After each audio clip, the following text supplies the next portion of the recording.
listeners. My name's Olivia West, and I am your host. Welcome to Live. That stands for Living in Victory, because we all want to win. This show, this platform, and this podcast is going to be bringing you inspirational content, stories, storylines to encourage you in your journey so you can live in victory, because we all want to win. I'm your host, Olivia West, in-game host for your Indiana Pacers, Indiana Fever, Athletes Unlimited Pro Basketball, and across both the WNBA and NBA All-Star enterprises. I serve as a keynote speaker where I speak about student success. I speak to professionals about living in victory and leading from where you are. We are so in for a treat today because I wanted to tip things off with no one other than Bria Goss. Ladies and gentlemen, Bria Goss is a standout basketball player and community leader with deep roots in Indiana. A graduate of Ben Davis High School in Indianapolis, she gained national recognition for her exceptional talent on the court. During her high school career, she led Ben Davis to consecutive state championships and an impressive 81-game winning streak, earning titles like Indiana Miss Basketball in 2011.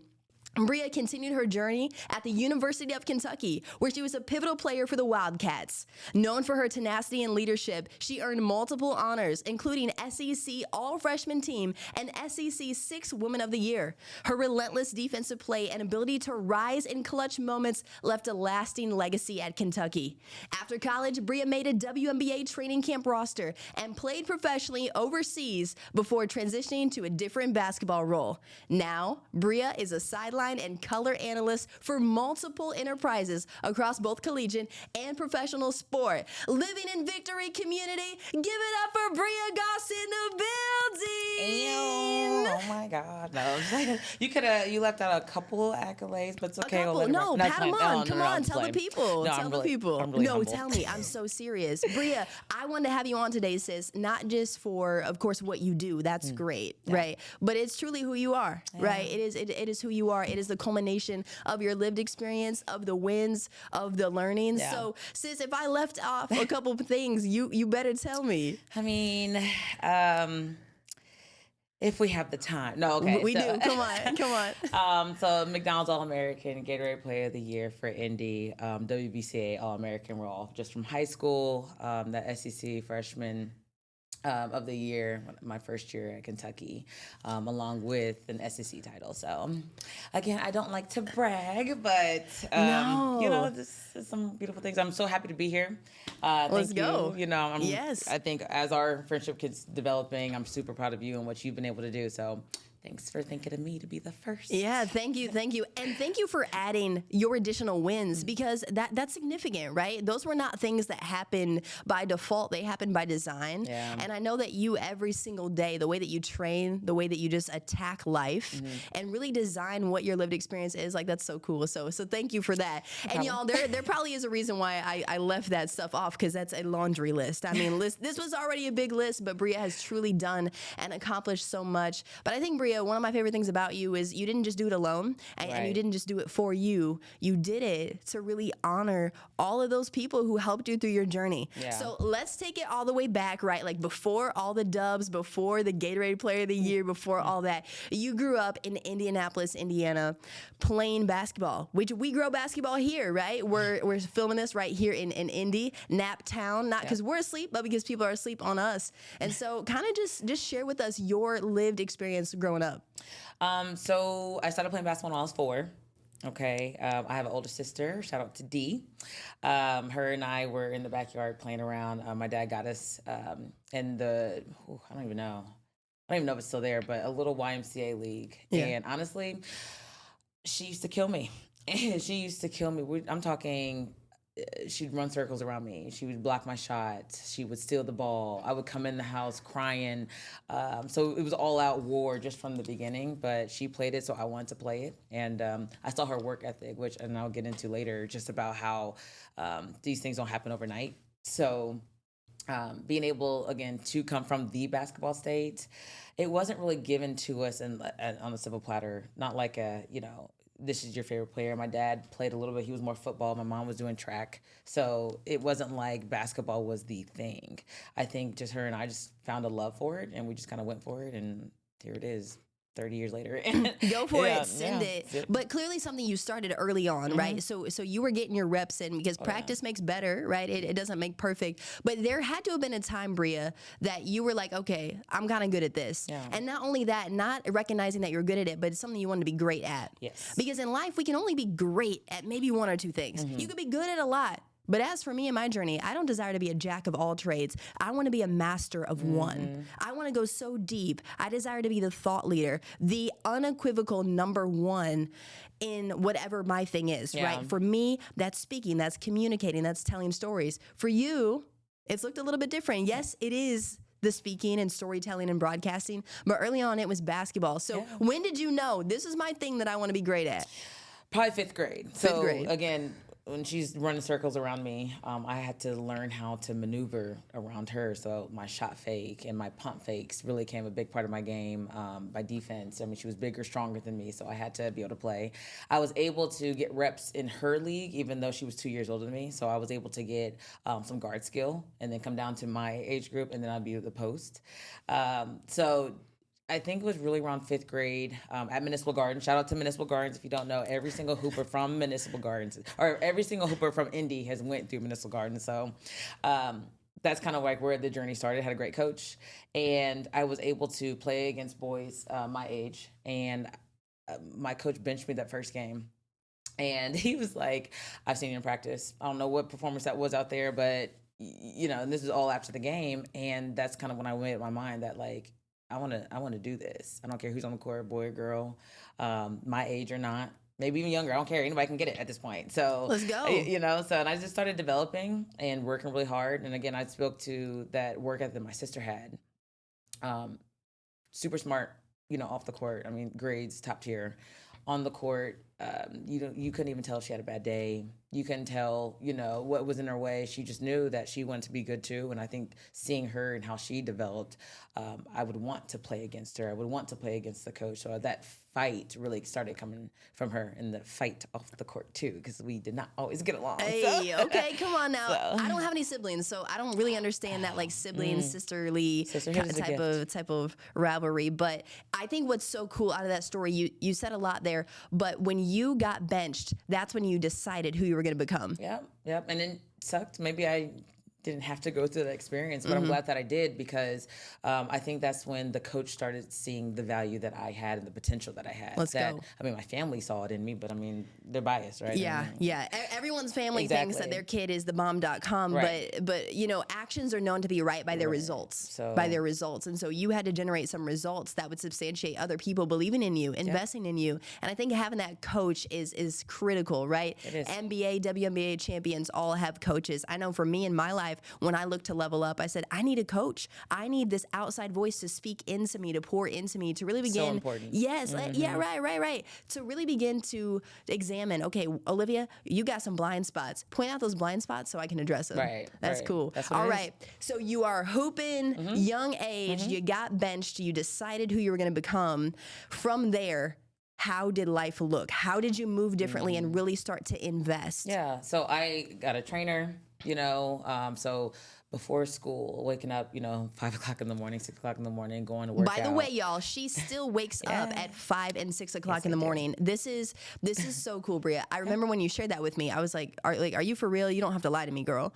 And you for real do that consistently. Yeah. Leaders and winners do things consistently that others only do occasionally. Right. Hear me when I say that. I'm going to run that back, because that is seriously something, Bria, that I've learned from you. Yeah. Right. And in my own journey, the things that I do consistently are where I excel. Exactly. Leaders and winners do things consistently, where losers do things only occasionally. So remember that for those of you listening, tuning in, whatever that looks like, whether it's basketball, whether it's business, whether your faith journey, do it consistently. Show up when you don't feel like showing up. Yeah. And that's when you're going to get the results. You have to. I mean, that discipline factor, I mean, it's important to get those kind of characteristics when you're young. And I think my parents, I mean, kudos to them. I mean, basically perfect. No, I'm saying I am really humble. I'm not playing, but I think they did a really good job just instilling some like just key factors that I had. And so even my dad today, he'll say that, you know, I've learned so much from you, and I'm thinking, I think you taught me this. You know, maybe not specifically like skills on the court, which there were some, but just the commitment and the loyalty and the discipline and the consistency.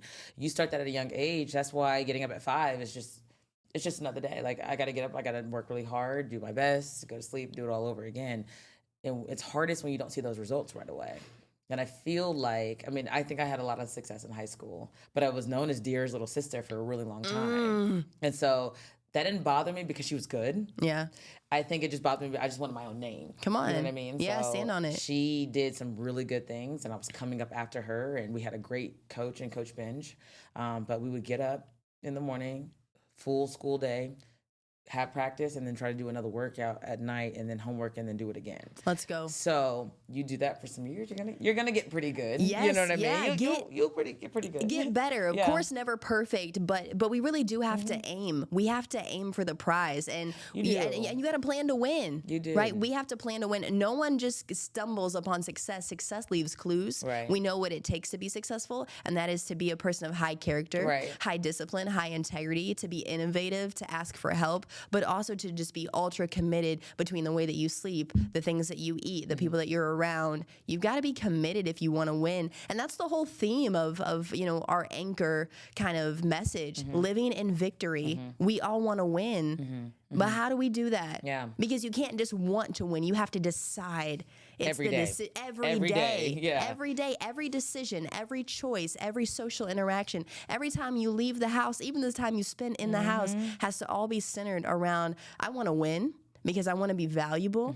I want to be helpful, and I want to be an asset to my community and the people around me. Yeah. So that's cool. All right. So Word. back to the decision you made when you wanted to get better, those 5, 6 a.m. mornings, trying to work your way out of the shadows of your very successful sister. Yeah. When did that breakthrough happen to you? The shot. Yeah. The game winner against South Bend, Washington. So it was her senior year. Play it back. Okay, the shot. This is the moment. Y'all, we all have this moment. We have a moment where we all break out of the mold that we used to be into the person that we're becoming. So tell us about the shot. So, undefeated season. Okay, it's my last year that I'm playing with my sisters. So there's a lot of emotion, a lot of not animosity between our team, but there were some people that wanted to see us lose because of how good we were. So Is people praying on my downfall? and they were. So we play South Bend, Washington, who has Skylar Diggins, who is phenomenal. We are 1-2 in the state and 1-2 in the country. And versus USA Today and ESPN polls, they each had us 1 or 2. Okay? Wow. So a lot of, we broke a record, which I think that record actually just got broken this past season of attendance. So Wow. we were in Lucas Oil, over 13,000 people. Like, we were ready to go. It's pretty much a game that we controlled most of the game until that last quarter. My sister fouled out. Alex Bentley, who was an Indiana All-Star, she fouled out. I had 4 fouls. Didi had 4 fouls. I think Mitri had 4. Like, of our starting group, we were about done. Wow. Okay. Skylar Diggins is going downhill. I'm talking anytime you touch her. Yeah. Kudos to her too. Like, no shade to her. But dog. You could not touch her. Yeah. If you did, it was a foul. If you didn't, it was an easy lay, whatever the case may be. So she's making a run back. And again, they're undefeated too. So she ends up making the bucket to tie. Okay, and there's about 45 seconds left, and they pass it into me. Again, both of my seniors are out, so we had to, I'm looking at the bench, dribbling the ball, trying to figure out, like, are you going to call timeout, or I'm just a sophomore, I don't know what to do. Yeah. But I just keep the dribble alive, and when it gets down 10 seconds, I'd make my move, and just a burst of energy. I was really trying to get to the foul line. It was not a thing where I was really trying to make the shot. I was trying to create contact. Created the contact. Of course, there was no foul at the end of the game. I understand that. Didn't even see the shot go up, really, leave my hand. Goes up, and it bounces in with 0.4 left on the clock, and they call a timeout. We get back, and Skylar shoots the ball and almost makes it. If you go back and look, like, I think it's 1.4, not 0.4, but it goes up, and it looks like it's running drive, but it was short. So then we won, and I think that was the last time I was considered Deer's little sister, and just kind of more so Bria Goss and who she's about. Let's go. Oh my goodness. Y'all listeners, I hope that you felt like you were courtside for this that just happened, because I think we all have our moment, our moment that we step out of the shadows and into our boldness saying, hey, the ball's in my hand. I get to make the play. I get to make the decision. And from that decision, that is who I become. That's my identity. Our identity is based on the compilation of decisions that we make, the behaviors that we display. So, Bria, I love that. Oh my goodness, I'm going to clip this. It's like the time that Bria Goss defeated Skylar Diggins-Smith. Hey! I love it. I love it. But, you know, hooper to hooper, it's important. I mean, it should be a battle on both ends of the floor every single play. And I think anyone that is of the competitive nature realizes that you're not going against someone else. You're going against yourself. Every time. You had the ball in your hand and you said, I'm just a sophomore. And that girl that was Derica's little sister that was just a sophomore made a play. Yeah. And I know there's a lot of people right now with the ball in their hands saying, am I going to make the play or am I going to pass it up? Right. I hope that they're encouraged enough, that they believe in themselves and the capabilities that they have enough to make the play. Right. Make the play. Nothing is given. Nothing is given. Ever. You got to earn it. And in this climate that we're in right now, there is no handouts. Right. There's no tap-ins. We have to be excellent. You got to attack it too. Attack it. Come on. It can't be that, you know, oh, it's too hard, or, oh, I want it, but I'm not willing to put in the work for it. You know, like, you got to go get it. Yeah. No one's going to be able to hand it out and give it to you. Yeah. Finish this sentence for me. Hard work beats talent when? Talent beats hard work. What? What? No. Never mind. I thought I would. Hard work beats talent when talent doesn't work hard. Oh. Yeah, that you didn't do that one? Okay, that's fine. What did I say? I never want to say championship. I never want to say championship, so maybe we should go with your version. I don't know. I just thought that was like a hoop culture thing. Anyway, I used to write it. Right. It's no, okay. I have heard. It's that okay. before. Again, Yeah. I did not win any championships. Sure did not hoop in college. So I'm gonna let you call this play. All right, Bria. Moving on then. Okay, sophomore year had that marquee moment. You made the game winner. When you come back the next time, the expectations have only risen, right? You're no longer someone's little sister. You are Bria Goss, our play caller. You're the floor general. So how did you operate? Because in between sophomore year and senior year, you generated a lot of evidence that obviously won you a full ride athletic scholarship to Kentucky. Yeah. Honestly, I think it was just a lot of. I mean, if you take out, we still had like great players. I think we were a very unique squad. So it really just wasn't all me.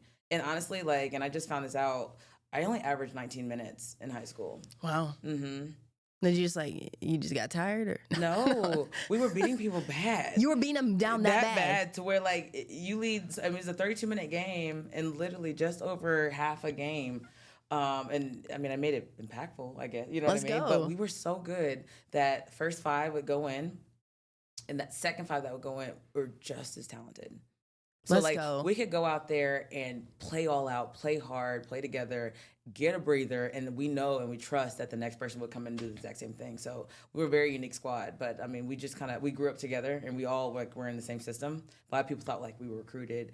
That's stuff that they do now. We don't do that. Yeah. Back in the day, that was not legal. You know? Yeah. And so we just got, and it wasn't always peaches and cream. Like we were getting blown out at one point, 4th and 5th grade, but we just stuck together and all bought in. So, Deira and Alex went and was an Indian All-Star. And then the next year it was Didi and Demetria who were Indian All-Stars. And then I was we had stacked people. I think we had 10 D1s across the board. 10 D1s? 10 D1s. Just imagine, you're a high school hooper and it's like, oh, your next opponent has 10 D1 players. Yes. I'd be like, I'm sick. Hello. I'm sick. Just kidding. No, I'm an absolute competitor, but especially in the context of basketball, you know, that's intimidating. But that speaks to the power of the people that you're around, your community. And the parents were bought in. I'm talking we were at somebody's house, like not all of us together, you know, of course the girls, you know, we have cliques and people that we're closer to, but like my mom trusted my best friend's mom who's on the team, who trusted their mom. And like, I mean, my mom had 2 little kids, so she wasn't able to travel, especially like in the AAU circuit. She was comfortable with like letting us be with, you know, the parents there. Like you don't see that as often. Yes. You know, your parents are going and coming back because they don't instill that trust. They don't have that community, that bond. Yeah. But the accountability was there. The responsibility was there. So we just made up our minds that this is what we wanted to do. Let's go. And we did it. Now, not everybody went D1, but we were D1 caliber players across the board. So. Yeah, just that decision that you made a decision you planned to win. Yes. Because if you do not plan to win, then you're planning to fail. Exactly. Nothing happens by default. It happens by design. So that's an amazing story. Thanks for sharing. All right. Well, high school ends after 4 years, after, you know, not one, but both 2 state championships that you led your team to. Leaving high school, school, you had an amazing opportunity to continue your legacy and really your leadership at University of Kentucky. So walk us through that offer, kind of how that looked. Obviously, I know here this, with NIL and all that stuff, people are getting offers so early, and the landscape has changed. But nevertheless, you were spotted, you were wanted because you had capabilities that the school wanted, and you clearly really delivered on that and have left a lasting impression. So I think the recruiting process, it was tough because you don't really know what you want until you pick out those things in the schools that you don't want. But everything looked really nice and squeaky clean and new and fun, and everybody's being nice to you, and I was a super nice person, so it's like, I don't know, should I just try to go to all the schools? I don't know how to maneuver. And then I started figuring out and narrowing things down to like what I really liked that one school didn't have, and then found out another school that, you know what I mean? So going to Kentucky was a decision of like how they played. They were very much in your face defense, fast paced. I don't want to say guard heavy. They had great guards. They had great posts too. But like I wanted to come in and make a difference too. Going to like the best team out there wasn't really in my cards because what impact would I have been able to make right away? So I'm not saying I'm going to go to the worst team, but I didn't want to go to the best team either. Right. Yeah. And then also like I didn't know I wanted to be a communication major. Yeah. But I did know like Kentucky's rich history, especially in basketball, like that was going to be able to be beneficial if I wanted to do anything sports related. Yeah. So, and I still call on those people today. I'm going to alumni weekend and things like that. So I did the UK Louisville game, hosted the Big Blue Madness. Like, say that. Look, you're trying to steal my job, y'all. So Bria and I are friends, right? Like friends, agnostic of a podcast. And I've always supported Bria in everything she's done. Like, go girl, broadcast girl. But lately when she's been in her hosting bag, now I feel intimidated. I'm coming for you. No. But it's seriously, it's so important to have that community, but also to have versatile skills. It is. There's something to be said about the skill set that you've really galvanized from the jump, right? Early on, you learned how to be dominant with your sister. In fourth grade, when you were 4, she's pushing you around, and you're like, I don't like that. I'm gonna respond differently. Yes. You learn that again. I want to go to a school. I want to put myself in a situation where I'm not just able to contribute. I want to lead. Yeah. I want to have that ball in my hand with 1.4 seconds left. Hello. I want to be the play caller, the shot caller, someone that's going to make a difference. Yeah. And I think for so many of us, we have that opportunity to say, am I going to go somewhere to fit in? And it's going to be comfortable, and I'm going to have a good career, and I'm going to be able to make a good living. Or am I going to stand out boldly on the gifts that I've been given, on the skills that I've worked at tirelessly? Every time. Am I going to do that? Every time. Are you willing to take that risk? Because it's hard. It's hard. It's hard for me. Right. I remember so badly wanting to be good at math, at science, right? Because everyone's like STEM, STEAM. And I was like, man, I just want to talk. It's STEM, it's crazy. I just want to talk. I want to tell stories. But then to be able to really invest in saying, I'm not just going to tell stories, I'm going to be the best. I used to jokingly call myself the best host in the game, but I genuinely believe it. Oh, that was a joke? Because I thought, well, one, you played it off. Like, you had that confidence about you. Like, you can walk with your head held high, not knowing that, you were crying last night or whatever the case may be.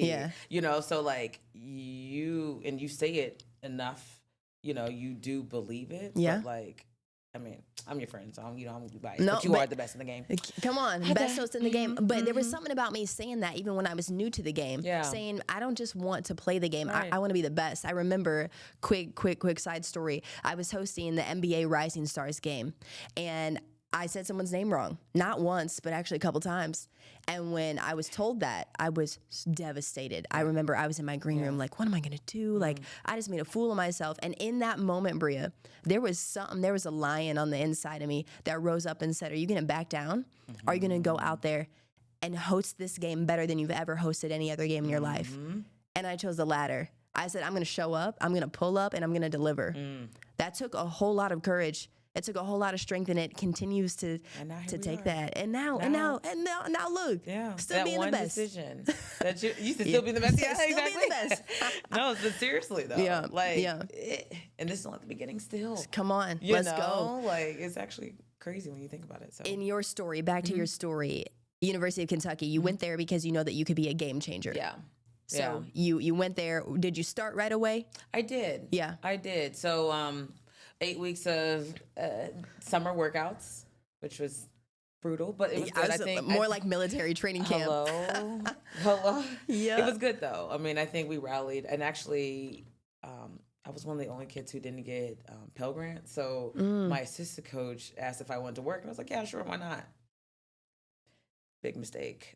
So you were working. I was working out and doing school. Not only was I was working at these baseball fields in Kentucky. So I had to find a way out there, which was usually the bus.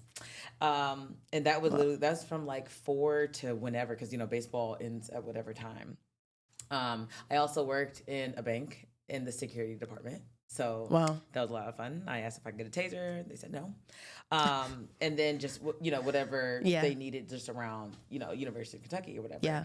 On top of like 6 a.m. workouts, on top of going to school, on top of college now, athletics and workouts and things, on top of homework and tutoring and study hall. Then work. Let's go. Bad summer. But anyway. That brings me back to just, I think the whole thought of you're a dog, you can't teach that. Yeah. There is something that has to be innate on the inside of you that's willing to do the work that no one's going to tell you, do this work. Yeah. You went out and found the work. You said, hey, I have a gap here. I don't just want to fill the gap, but I'm willing to do the work. Yeah. Do the work. And guess what? Work don't do itself. It don't. It can't. AI can help, but that cannot change your character. Right. You know, school can help, but do not let school get in the way of your education. Right. So many people are like, I'm taking classes. That's great. What else are you doing? Are you reading? Are you talking to people? Are you really, really investing? Right. What are we doing out here? What are we doing out Wasting time. Wasting time if we're not really leaning in and saying, I'm going to meet the requirements, but I'm going to over deliver. Right.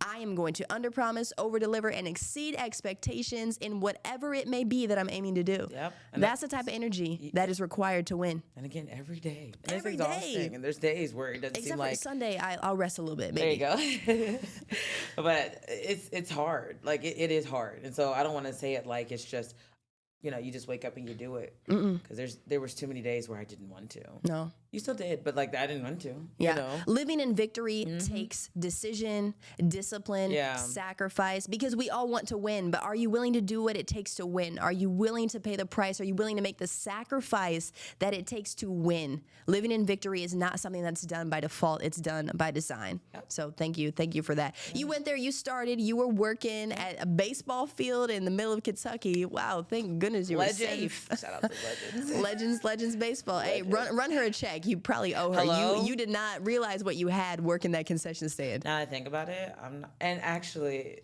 no, it was concessions. It was concessions. It was picking up trash. Not it was trash, checking people trash in. lady. Literally, like, yes. Yeah. Like, that's what you had to do. Or But Bria, whatever everybody wants to do what you've done, but are they willing to do what you did? Okay, who doesn't? What athlete right now does not want to go on a full academic or athletic scholarship somewhere? Right. There's no athlete playing the game right now that doesn't want that. Right. But are you any willing sport. to do the work? Even for me, I would love to host that. I would love to do that. Are you willing to do the work? Are you willing to pay the price? I remember I used to beg to get on stages. Right. Hey, let me introduce this person. No, it's for someone else. Well, I'm gonna go make my own then. Got you. I am going to pitch. The first time I asked to be the host for the Fever, they said, no, we don't need anybody. I said, that's okay. I'll be back next year. Right. Run it back. Honestly, Pursue. Persist. There's nothing wrong with being a bugaboo I in know. the right circumstances, but yes. Absolutely. As long as you're adding value, and doing the work. So you're at Kentucky. Yeah. And Bria, your story is so deep. It's so rich. At Kentucky, clearly y'all did not win any national championships. We did not. You did not. That was during UConn's Empire, domination. I don't know. UConn still to this day is stellar. But I guess kind of wrapping up your basketball career at UK, what were some of your biggest learnings with that? It's a business in the best way though. I don't want to say it like it's a bad thing, but like going in, I think I almost had a delusional type of standpoint. So like, what you see on TV is what you get. You know that it's prime time. You know that it's a good competition. They're not playing against the bad teams and this, that, and the other. There's a lot of times where you're not playing like the best of the best teams every night, but you still got to show up and you got to do the work. Yeah. Okay. The business itself, if the coach doesn't win, the coach gets fired. So the coach needs to do everything that he needs to do, whether that's in your best interest or not. And again, It's great for the coach. It's not always the best for me. And I think I was very, very selfless in college. And that's not to say an excuse. It's just if I could go back and do some things differently, I think I would have been able to take on a different role. Yeah. I think because of the energy and the effort and the defensive presence that I was able to come in there with, I think that's all my coach saw me for. And not to say that is, like, he knew that I was a person of high character. He knew that I was going to come in and do whatever was asked and not have a lot of lip and be reliable. Like, I think he truly relied on who I was. However, I don't think my offensive game was able to shine the way that I know that it could have. But I also was like, okay, well, let me go ahead and take this back seat. If I have to go and pick up the best person from one end to the other and give them hell day in and day out, then that's what I was going to do. But then I'm going to go ahead and sit in this corner on offense because that's also what coach told me to do. So if I would have been able to be a little bit more resourceful and just kind of knew how to approach, something like that. I was a people pleaser. And I always came in with a smile on my face with a lot of energy. Yeah. But I don't even think it bothered me back then. But looking back now, I know for a fact, because when I went to be a pro, I was like, I should have been able to do this for the entirety. And maybe it would have helped the team more. You know what I mean? I think I had a big role in things, but I wish I had my hands on more things. Yeah. If that makes sense. For sure. Hindsight is 2020.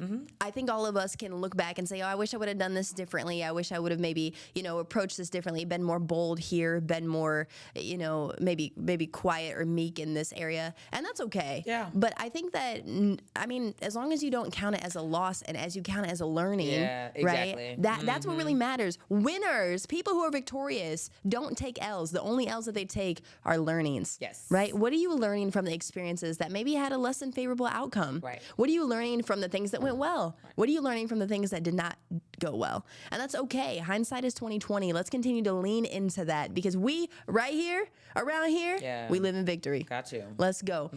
Bria, you clearly dominated for your time at Kentucky, obviously not always playing the offensive role and impact that you desired, but knowing that you had it in you, right? That ability, that capability was still in you. You exited UK, and what happened next? So, of course, the draft happened and didn't get picked up on the draft. There was no callback. I got an agent and I didn't know a lot about agencies. Because, all they teach you in college is don't talk to an agent or you're going to get in trouble. Yeah. So then it's kind of like, okay, have fun trying to get an agent. So I went to Tampa for the Final Four, and I was also invited to their camp or whatever. Wow. Yeah. It's in Tampa again this year. Oh, full circle moment. Let's go. Pull up. I went for the, I got an award for God, what was that award? There are so many awards. It's hard to keep track of all these awards. It was a community service award. That's cool. I ended up getting chosen to go to Ethiopia at Kentucky. So come on. They can't call it missionary, but it's a missionary trip. We were in women's orphanages. We were in women's. It was women's health. And then orphanages, and then we went to the poor city in Ethiopia, Kora. It was amazing. So I was able to go to Tampa and get that award, but also go to the game and go to this training camp. And it was very surface level. I missed some of it because of the duties that I had to do with the community. But I got an agent, and the agent and we didn't talk. So the whole summer, we went through the whole summer, and I'm thinking okay, am I supposed to be doing something? I know I'm working out, but I hadn't heard anything. I had finally talked to her, and she was just like, oh, yeah, well, we just got to be patient. Okay, well, then back to the drawing board. Don't know what to do. Well, there was a team in Finland, okay, and this lady named Taru, okay, she's Finnish. She played with my friend Portia Green. And so Taru hit up Portia Green and asking, hey, is anybody ready to go? We're still struggling to find an American, this and the other. Well, Portia puts my name in the mix. They contact me on a Tuesday. I sign on that Thursday, and I play my first game on that Saturday. So, a lot had happened in those, 48. Boom, boom, boom. Yeah. You know what I mean? So, and that's what started my overseas career. And it was super late. I mean, people are usually overseas by end of August. That was early October. Come on. But I'm going to tell you how God worked. Because think about the steps that had to happen. I needed to know Portia. Yeah. I needed Portia to be good enough to go overseas and play. I needed her to make impacts with people like Taru, and then Taru, struggling to find other Americans need to there's too many things in that that, looking back, that God had his hand in that. Absolutely. He Absolutely. did. And I'm over there worried and fearful, and I don't know what to Yeah. do. Meanwhile, he's already gotten doors open for me that I don't even know. So yeah, wow, crazy. That's awesome. I like get so excited hearing that story because I can only imagine how that felt. Like no calls, no communication, Stressful. Sitting there, talented as a whip. An all-star. Hey, I'm ready to go. Put me in, coach. Nobody give me a chance. And there's no one giving you a chance. There are so many of us. There's so many people listening and watching right now that's like, come on, someone give me a chance. Please, give me a shot. What if you have to put yourself in the game? What if you doing what you're supposed to be doing, staying disciplined, continuing to stay ready is the thing that you need to be doing? Exactly. I see a lot of people, I'm just waiting on this. I'm waiting. While you're waiting, please get to work. Yep. Get to work. Be ready. Stay ready so you don't got to get ready. I knew that one. Because you did that one. There you go. Okay. Let's do that after. Okay. Stay ready so you don't have to get ready. Okay. And on that Tuesday, you were ready. On that Wednesday, you were packing. On that Thursday, you were on the plane. Yeah. So let's go. Bria, we are almost at the end of our time, but there's something that I think is really, really awesome about your journey. You're not only fighting and competing on the court, right? There was a hardship that you encountered off the court that really inspired you, to lean further into your faith. And so I want to take a couple minutes to just give you space to talk about that, because it's really easy to sit up here, I did this and I did that. We're battling on many fronts. Yeah. On many fronts. Everyone has that job, that war, even before they show up.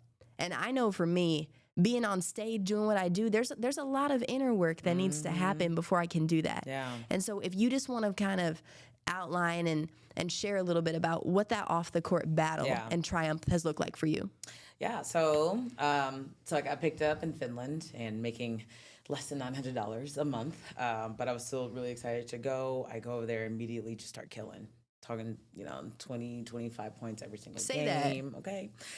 Things are going really well. I'm loving the overseas life. It's freezing in Finland. So cold. But I'm loving it. Okay. But come February, I start getting so sleepy and fatigued, just not as much energy. And I'm thinking it's really dark out there. So, I'm talking the sun will be up by 11 and back down by like 2:30. Okay, so it's always dark. So I felt like I was just starting to get lazy. So I started pushing myself to go to the gym more, make sure I'm running, because in practice I'm dying, like sucking wind. Yeah. Okay, and at this point, thousands of miles, away from home and things, you just try to keep everything together. Well, I didn't want to be that American that was just, there's something always wrong or complain. So I was thinking maybe I was depressed. I was thinking it was just a low point in the season, whatever the case may be. Well, I had started my cycle and didn't stop. My cycle did not stop. I bled for the entirety of February. And at that point, again, I'm thinking like, all right, like, you're fine. Don't cause a scene, don't be a burden type. So here it is, the beginning of March, and I'm cramping so bad in the middle of the night. And so I text my GM at the time, who I still have a really good relationship with. And I said, I think I need to go to the doctor. Like, I'm in so much pain. Can we go? She immediately gets up, comes pick me up, takes me, and they actually find a fibroid in my uterus. And it's pretty big. So they do the ultrasound and everything. They give me pain meds. Finally, I had to get 4 blood transfusions. And again, this is in Finland, no family. And, at this point, my mom's freaking out. I did have an uncle who was traveling abroad already. He stopped what he was doing just to come. So I thought I could kind of, wait out there for a minute. Pain got so bad, I ended up going home and seeing a doctor here. So here it is. They're getting ready for, playoffs. And we were in a really good position for playoffs. And I'm, again, feeling like a burden. And I'm always the one that's like, okay, it's pain, but no pain, no gain type. You know what I mean? Wow. So I see a doctor. He wants to do a biopsy. He says it's benign. All right, cool. I end up taking pills to get it smaller, because if you go right in, there's going to be too much scar tissue. There's a possibility of not having kids. Let's just go ahead and get it smaller before we do that. I end up going back overseas in Finland and actually won a championship. So pretty much the same team. So that was great. Same girl, same everything, taking a pill, every day. And I come back home after the championship, and they actually find that it's bigger than what they originally found it. So it's basically taken up my whole years to the point where, like, if I lay down flat on my back and push my stomach, I can feel it. Wow. So I go see another doctor, and they were like, oh, yeah, I can go in there without shrinking. Like, I can get in there and do what I need to do and get it out. We'll send a piece to the lab, this and the other. Cool. Got that surgery, came back. A week later, I got a call from the doctor, and he was like, it's actually cancerous. And so that changed the whole entire, our whole base, our whole plan. It was going to come back. It was going to be more aggressive. So 24 years old, very scared, just trying to, I can't believe I'm about to cry. Trying to comprehend exactly what the doctor was saying. Yeah. And trying to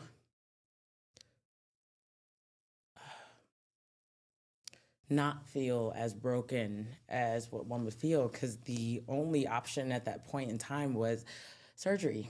I needed a full hysterectomy, 24 years old, single at the time, but just trying to figure out, how I was supposed to maneuver. Yeah. How are you going to, be able to be in a space with somebody and tell them that, oh yeah, by the way, I might not ever be able to give that to you. Yeah. And for a while there, I was like, maybe that's just not what God had. Family isn't what was in the cards for you. And if that's the case, then let's just go ahead and shut the whole thing down now. And that was fine. So there was a time after that surgery, it was just basketball. And that was kind of, hiding the rest of the things, pushing in the back as if it never happened. So now as an adult, I know that was completely wrong. But at 24 years old, you don't see past. I mean, you're about as good as baby making, I felt like, in that sense. Yeah. And so ended up getting the help that I needed, went to therapy, and there was a lot of hate for myself in that, because I did not like who was staring back at me in that mirror. I mean, I just completely lost, who I was and what I was about and what I could do. But thankful for God. Yeah. The cancer, is not me, Yeah. Having a baby is not who Bria is. Yeah. You know what I mean? Whatever his plan is, I'm rocking with that. Yeah, let's go. Yeah. And that's when I decided. I mean, I was always growing up in the church and things, but like, I think when you lean on God because he's the only one that you can lean on. I mean, my mom had never went through that, you know what I mean? And nobody else that I could relate to. Now that I'm older, I do know that there are support groups and a lot of people who went through that. So, yeah.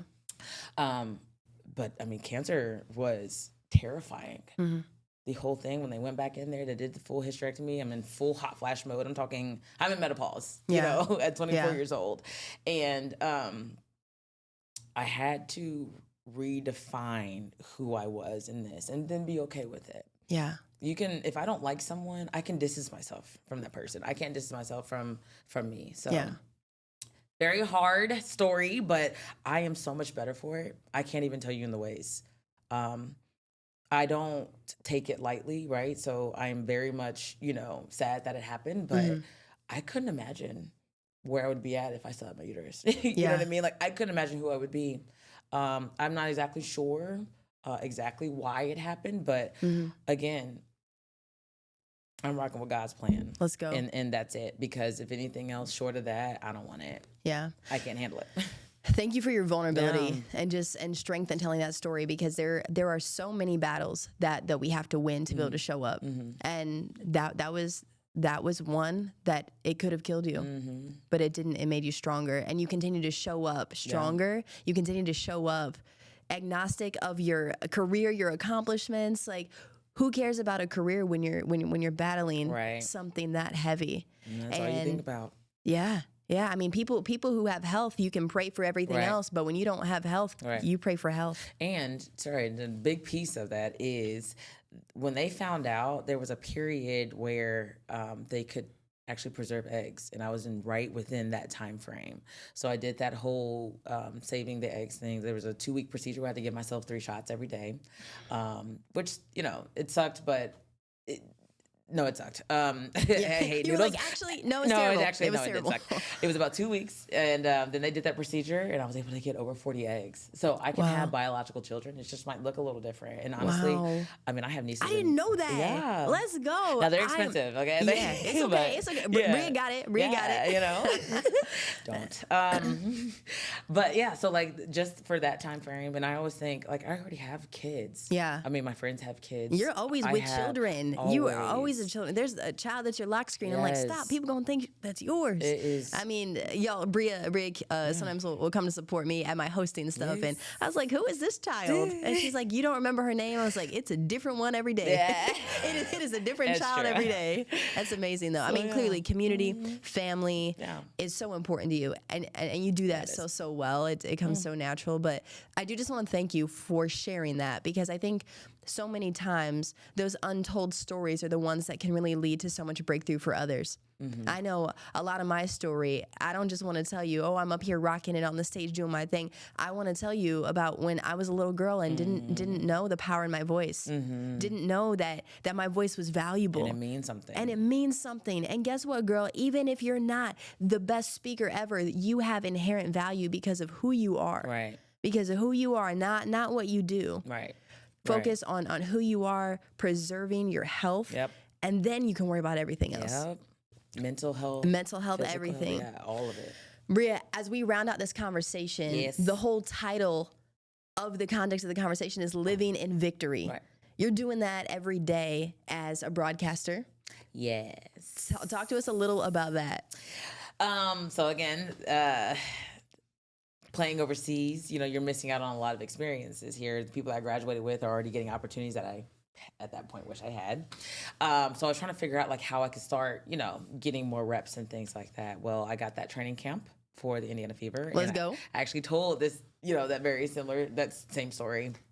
And I was able to, I still got cut, which sucked, but I was networking and I was communicating with anybody that would listen. And To Be Catchings actually found out that I wanted to be in the broadcast world. So that next year, in the 2020, the bubble, they said that, hey, we don't have a position, but I heard that you were into broadcasting, and if you want, I can go ahead and ship you to our... I said, all right, yeah, cool, pass it. Let's go. Give me the number. So the guy called me, and he's talking to me as if I already had the job. I was like, wait a minute, is this an interview? Or he was like, oh, no, anybody that comes referred from To Be Catchings already has a job. Let's go. Oh, well, in that case. So I had 9 games the first year.